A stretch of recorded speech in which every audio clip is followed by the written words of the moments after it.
That's why it was always really exciting, not only for beatboxers to watch, but also for an audience that is not really into beatboxing. I'm like, what?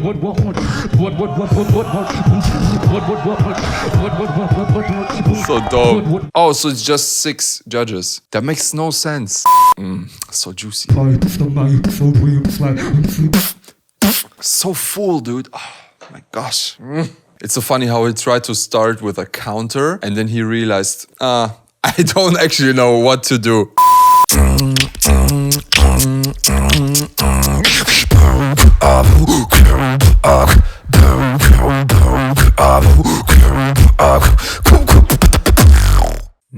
Yo, what's up my current Fiji Beatbox? Welcome back to another analysis video with your boy Madox, aka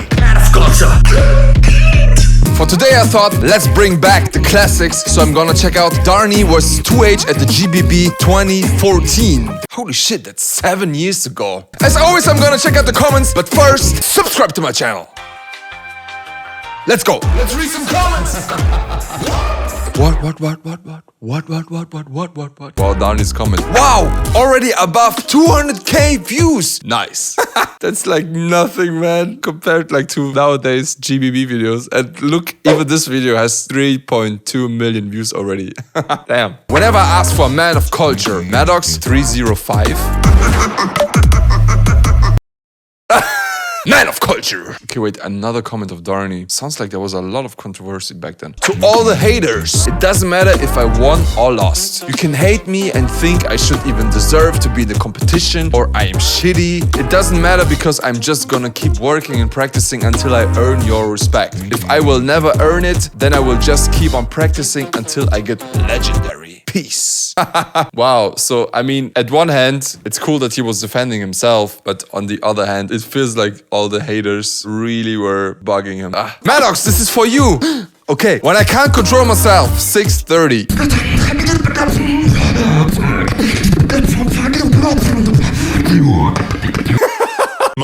Man of culture. Matching colors. 6:52, Dharni swerved her. Nope.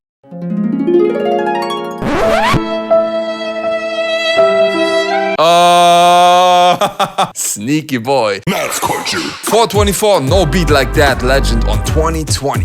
Oh, let me check that. Madox, we said no spoilers! Okay. Greetings from the future. Dharni is now a judge. Congrats, Dharni. You deserved it. Math culture. What? Fly. Even though 2H is my favorite beatboxer, I'm so happy that Dharni won this one. Otherwise, we would have never seen him on his phone. Oh man, true. But why do you want to see Dharni on his phone? That was sick at 420. That was the first trap beatbox I've heard. Yeah, because of this guy in the back. We're not gonna watch it. Time when beatbox was ruled by Asians. Yeah, crazy, right? But to be honest, Asians are still insane. Like Dharni is still on a crazy level. We still have 2H, Shogo, his Stitch now, new school beatboxes also. So Asia's still ruling, bro. Man of culture. Alright, enough of the comments. Let me analyze that. Let's get into the video.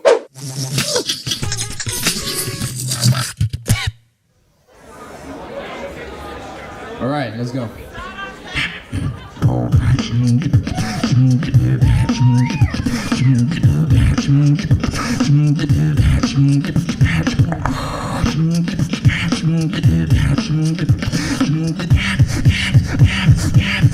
Wow.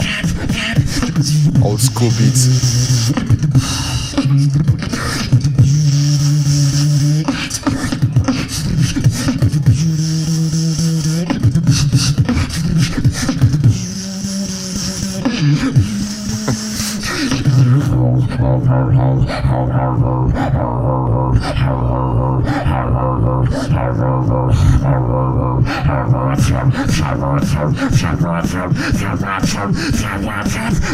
Let's go.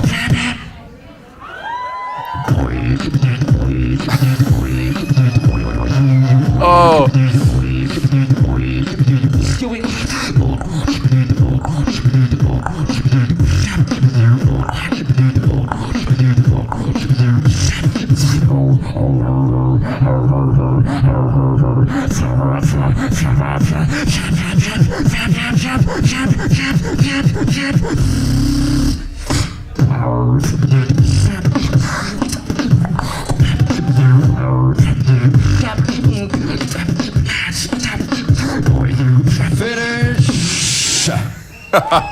Okay, let's talk about the first round of Dharni. So it's funny if you compare this level to nowadays GBB level, it feels like they already went out of crazy routines in the final round because Dharni was kind of just freestyling in the first round right now, right? Let's get into the details! He started really melodic, and back then Dharni was one of the only beatboxers that really was focusing on melodies and melodic compositions. Like 2014 was more about crazy techniques, crazy click roll sounds, like tongue-based sounds. So Dharni was really standing out back then with his melodic style.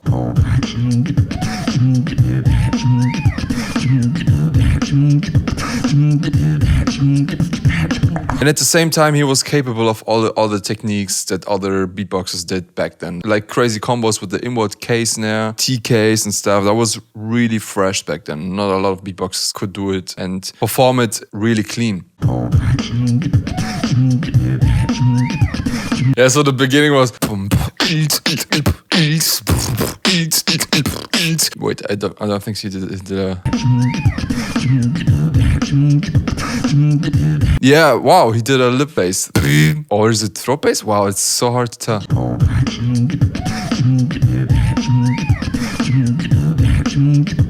The low one is Bob.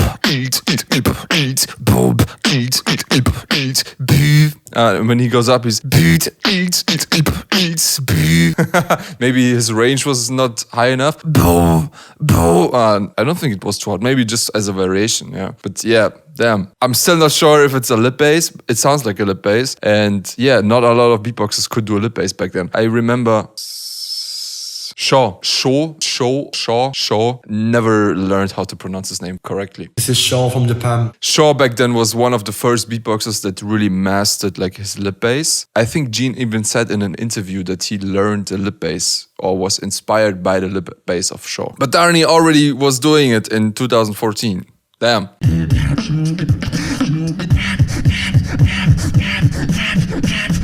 Then this transition.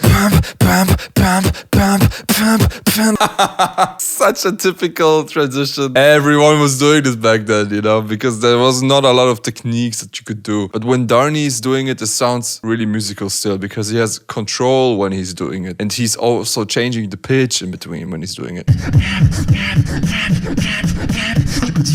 And afterwards there comes a transition part where he repeats the melody with it.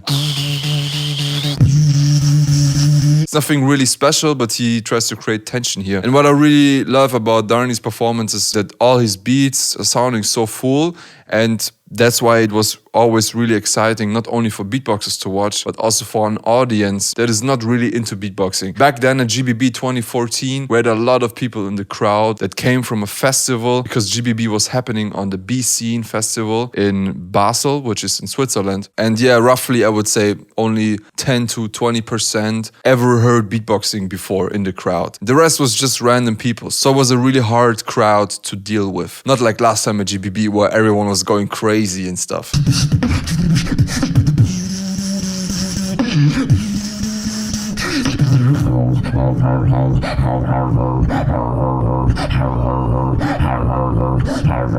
Then he comes into the build-up, and man, his bass back then was already dope, yo. And then he does this inward sound also. First I thought it's just a mistake, like he mistakenly was doing it while breathing in. But yeah, I'm still not sure, but it feels like he's using it as a sound.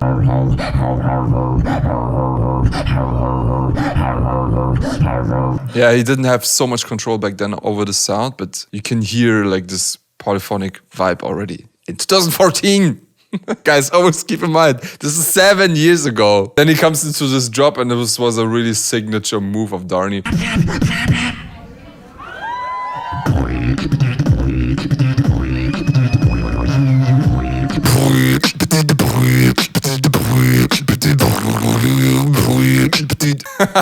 Wow, it feels so good when I can repeat all the sounds. I need to watch a video from 2014 to be able to do all these sounds. Oh my gosh.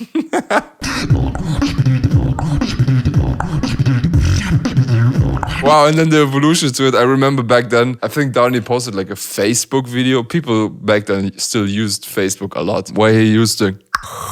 Yeah, this is like a really signature sound. And back then, everyone was amazed. Like, holy, you also can make melodies with this, you know? And like everyone was going crazy over this back then. Now it feels so easy to do because it's just a click and then you breathe in. And the breath kind of sounds like the reverb of it. But back then it was really new. Then after the first drop, he came to a second build-up and did the same drop, but slower.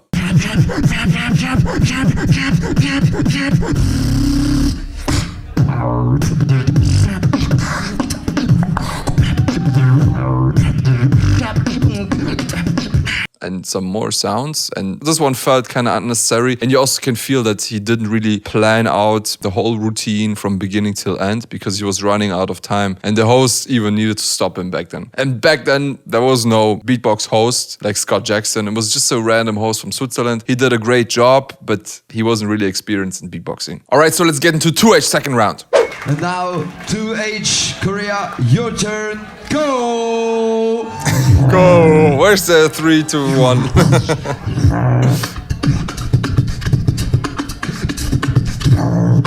No, my style. Oh my gosh, the drop is...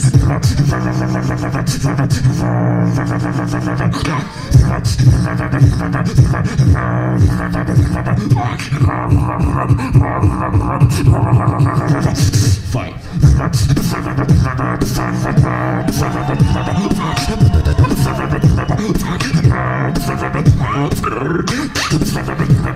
Where's the timing, bro? D-Lo.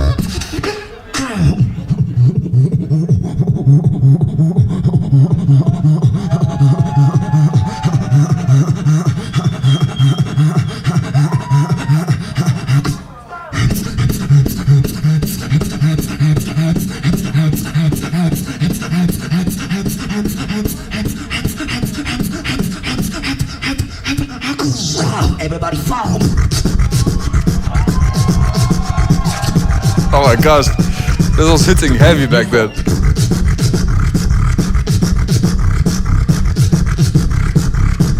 Shaka Khan.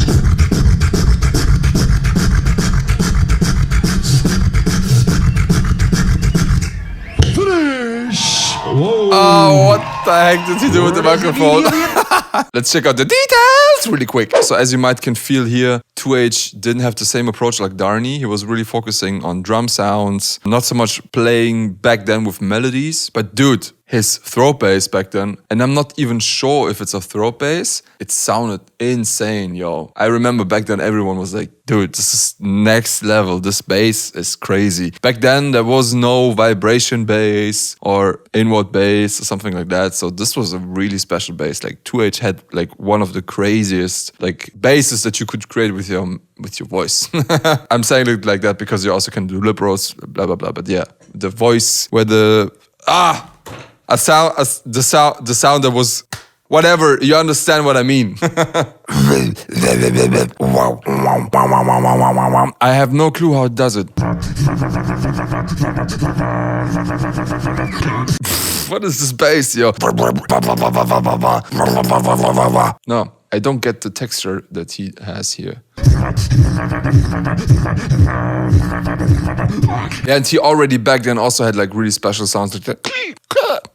I don't know what it is, some weird polyphonic inward sound. 2H was already ahead of its time back then. Fight. Only problem I see here is back then he didn't have so much battle experience and everything felt so rushed in this round. It was a little bit too fast. If he would slow it down a bit, I think it would get more flow and he would be less stressed and probably it would help to be cleaner.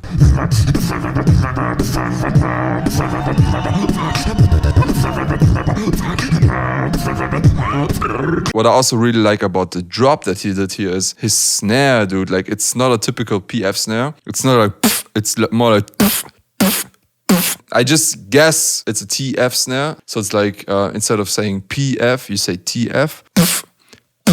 By the way, I have a tutorial about how to do the TF snare. You can click the info box right here.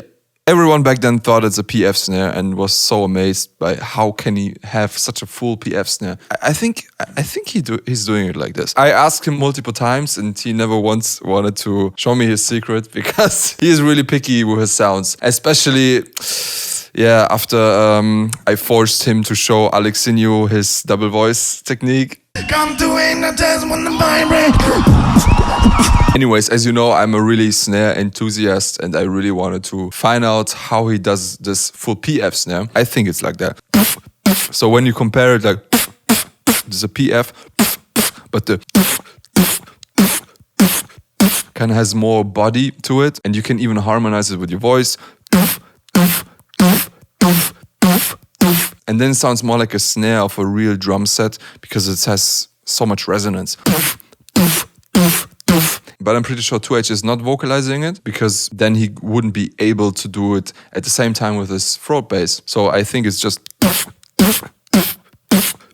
But yeah, when he does it, it's insane.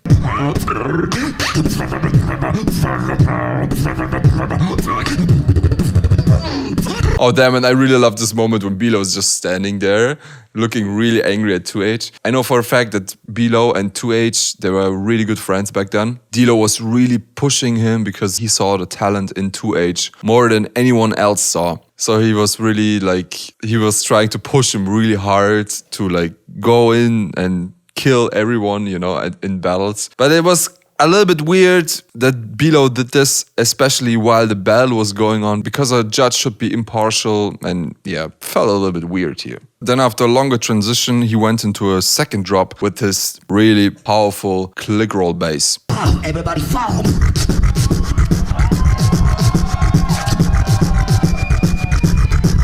You fall. Yeah, like that. So back then, Kim was pretty popular and Big Ben, this was called the shadow sumo technique because the sound of it is so fat. I remember Kim doing it, Big Ben, and after them, everyone was doing it. There's even one moment at the GBB 2014 where Kim is claiming the sound for himself because 2H was doing it all the time and he was crazy with it. And Kim was kind of jealous that 2H gets the attention for the click roll bass. But yeah, 2H was also mixing up with his own style, so it felt really fresh. What was also crazy back then was that the kick that 2H was doing, it was really heavy.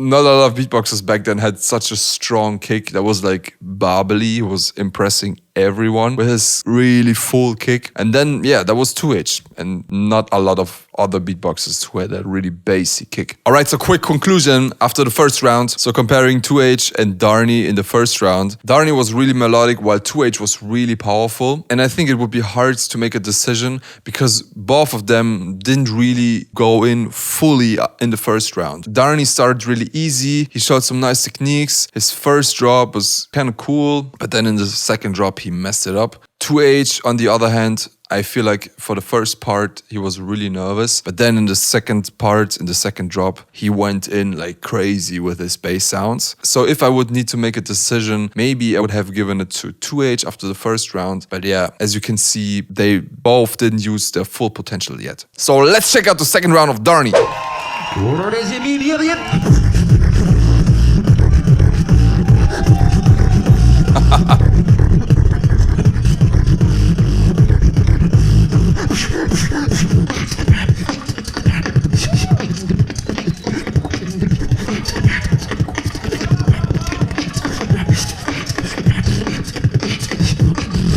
Stop that.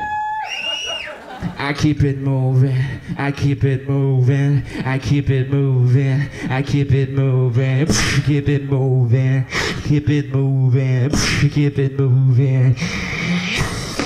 I keep it moving, keep it moving, keep it moving, keep it moving, keep it moving, keep it moving, I keep it moving, I keep it moving. What? Oh damn, I remember this part.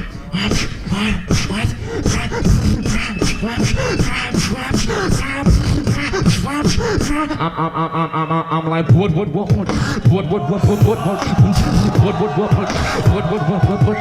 So dope.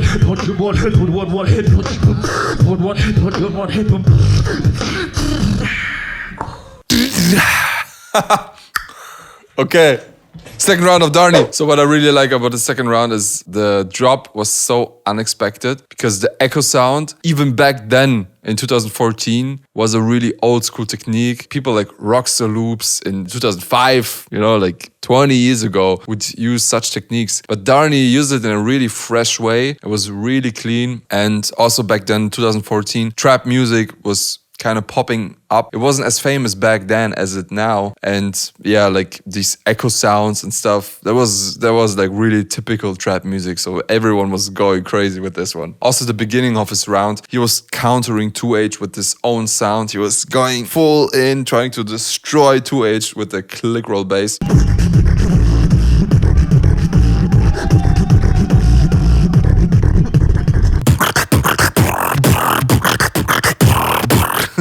It's funny, there's one little part where he's like doing a double time and then you can see in his face that he was like realizing, no, that's not cool. I'm not able to do that. And then quickly came back to it. Damn, did you see in the back? Like back then there was no judge camera, and in some moments I'm like, yeah, good that there was no judge camera, because look at Barbely. He's like eating a sandwich while Dharni's in his final round.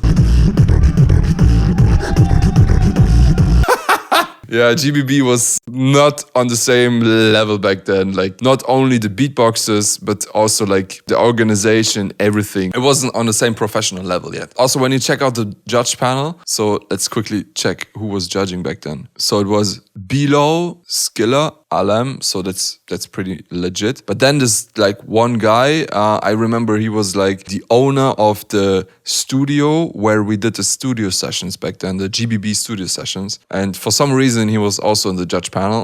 Back then, GBB also didn't have too much money to fly in big names. And because the beatbox scene wasn't so big back then, you already can see like pretty much all of the big names in the judging panel. Skiller back then was world champ. Alam was vice world champ. Barbely was a really big thing also. Okay, you can see it in the description. Okay, so the description says Reeps won, Below, Skiller, Alam, Phil, Merck, and Barbely. Oh, so it's just 6 judges. That makes no sense. 6 judges. If you only have 6 judges, that means it will cause a lot of draws, because it's 3 for the first person and 3 for the second. That's why usually you have 5 or 3 judges. Or if you use a different judging system, for example, the pace system, then it doesn't matter anymore. Yeah, that's weird. 6 judges. But yeah, keep in mind, 2014 beatbox scene not evolved yet. So anyways, after Dharni was countering 2H, he used the technical part where he was like turned with the back to the crowd.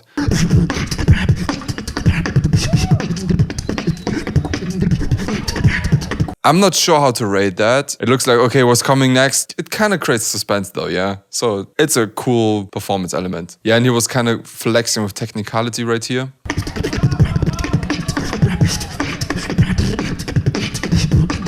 And it was really clean, but not the most outstanding technical beats. I mean, it's 2014, yes, but back then we already had Skiller and Alam who were capable of crazy, insane technicality. But it was clean. And Dharni has a really nice inward case now, which I still can't do. And after the technical part, he went into this trap thingy.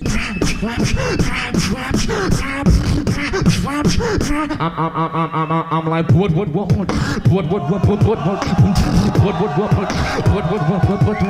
It was mind blowing. It's so funny because it doesn't feel special, but just because it was so different, it was hitting different also. And his echo was really clean. Like, I remember when I was watching this live, I was recreating the videos, by the way. It felt like a real echo. It was so mind-blowing. The funny thing though is with the what drop, he tried to implement a hey in between.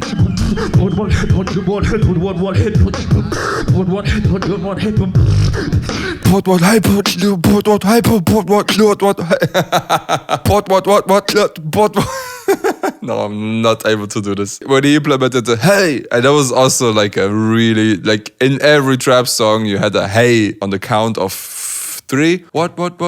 No, what, hey. No, I was on the count of 2 and 3. Dun, dun, dun, dun, dun, dun, dun, dun, hey. But that was like a typical trap thing. And you still hear it nowadays too. But yeah, when he got to this point, he kind of messed it up. It started to get really unclean.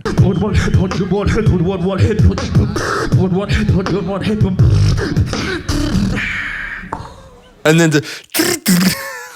yeah, damn, it sounds so funny, man. It sounds like a typical trap sample from back then. All right, so let's check out 2H second round. Not this 2H second round. It's a different 2H second round, so calm down. 2H, go! Last time.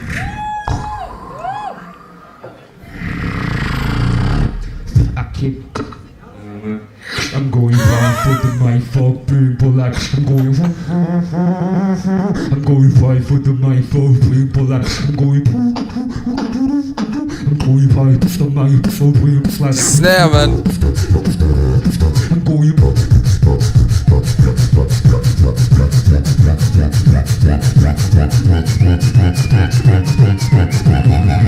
make some noise.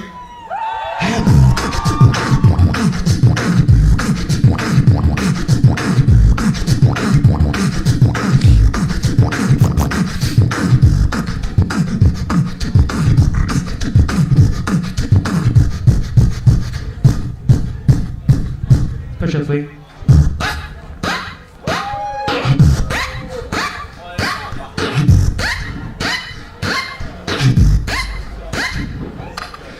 Kilo.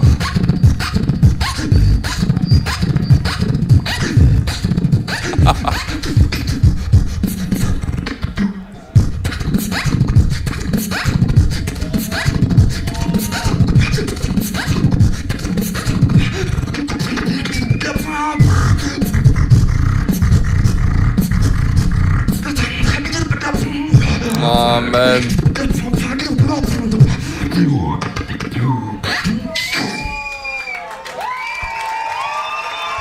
All right, 2H, my bro.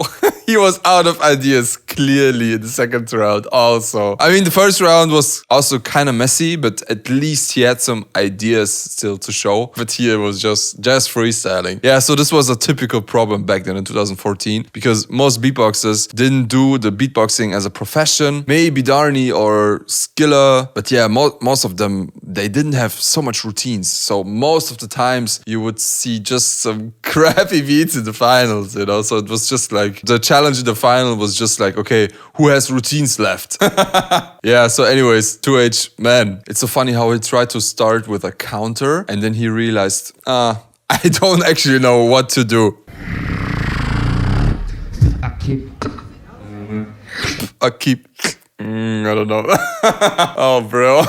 He was so nervous, man. It's so funny, dude. Especially like when you watch like his showcase at the beatbox camp. Man, such a confident beatboxer. But back then, yeah, no stage experience. It's funny, like he even started like with lyrics, so it felt like, okay, there's a routine coming. I'm going right for the mic, fuck people like I'm going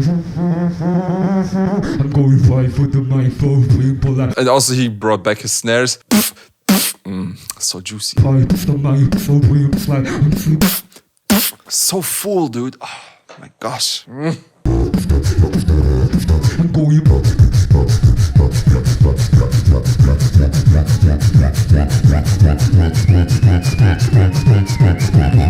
Yeah, man, to be honest, the build-up was pretty good, yo. And it was also hype, like... But then the drop, bro. Make some noise, and then his nervous face. Dude. Make some noise. Oh, man. Then the drop was kind of random.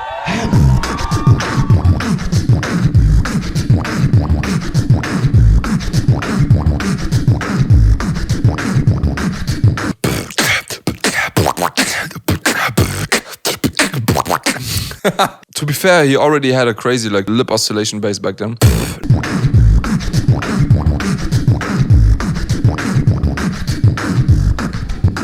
You see like Pash using it in a really crazy way nowadays. It's kind of a new school sound, I would say, because Collapse is also using it a lot. But yeah, back then, not a lot of beatboxers were using this as a bass sound. And I think this was also the reason why his kick sounded so heavy. A good kick is basically just the short version of this lip bass. So instead of stretching, it's just using a little bit of air, and that's why his kick sounded so full, and Barbelly's kick also sounded really full. Yeah, and then after the first drop, he's just started to mess around with sounds. Especially. I have no clue what this sound is. Yeah, no one back then knew how to do the sound, and I think still, like today, is there anyone watching this video that knows how to do that sound? Please let me know in the comment section.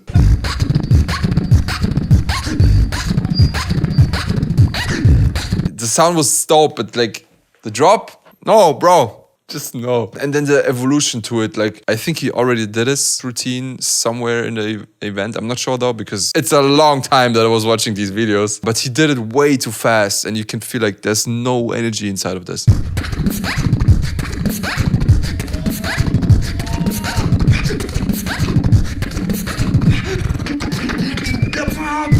Yeah, and so unclean. Oh man. I really can tell that's like he made this decision in the moment to do this beat, and then while he was doing it, it was like, I'm suffering in bad execution.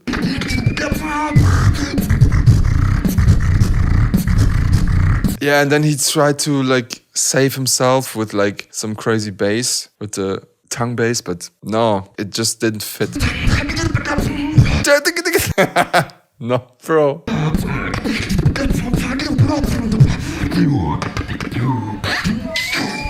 Oh man, I think he was way too nervous back then. Yeah, so conclusion. I would say the first round was really close. Maybe 2H was slightly dominating. That's a matter of taste. But in the second round, I would say it's clearly for Dharni. His structure was so good. Like, he had some really dope arrangements back then already. And yeah, and like this echo technique, although it was a really old school technique back then, but he was developing the echo technique and using it in a trap beat. So it felt really fresh, and it was also really clean. Besides the evolution at the end with the hey, but yeah, I would still give it to him because he clearly was dominating it, and he was also way more confident than 2H back then. So yeah, I think it was clear, and that's not the reason why I was analyzing this video. I think it's really interesting to watch like old videos to understand where some sounds are coming from, how beatboxers did back then, and also like especially when you're new to the game, I think you should watch old videos because you can learn a lot of these old videos because they don't use complicated sounds back then or